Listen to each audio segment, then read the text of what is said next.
Moin Leute and hey everybody. Since I had stayed in Namibia quite often and for a long time, I was invited by a friend to go on an unusual private safari.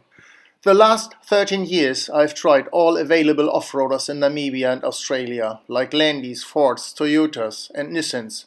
And finally I was able to drive this one car that nobody really needs, unless you attack the Taliban or invade Somalia, a red HummVee. Since some other insiders from South Africa, Mozambique, Botswana and of course Namibia travelled from a little further away, we first gathered in Windhoek for a powwow to get the instructions.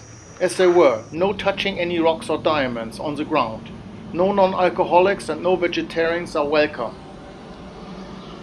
From the Namibian capital Windhoek, we should first eat kilometers the first day on gravel roads through the Khomas Highlands to reach the desert farm Solitaire at Namib Rand, where we should spend the night in tents. When we left the paved road onto the gravel road, we had to make a stop to let the tire pressure down. As usual in Namibia, the first 250 kilometers led us on gravel roads and four-wheelers at a speed of 80 kilometers per hour. We wanted to make the trip to Solitaire in 3 to 4 hours, because there was nothing to see in this farmland for insiders.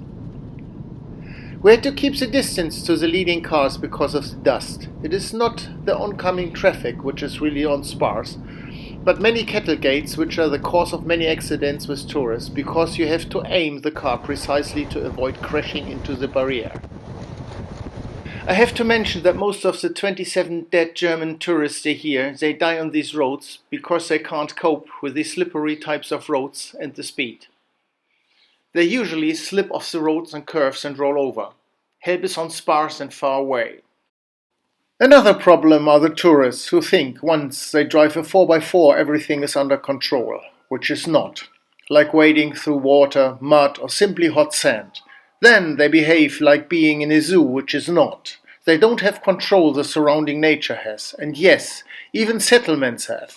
So don't let your beloved pet running around.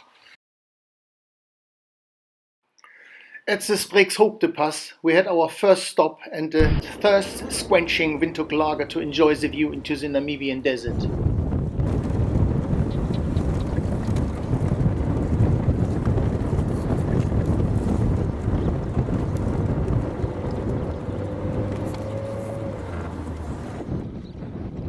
Then we descended to the desert farm Solitaire, which was nearby.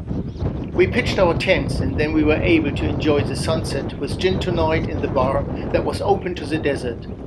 Black-backed jackals howled nearby when we were enjoying our drinks.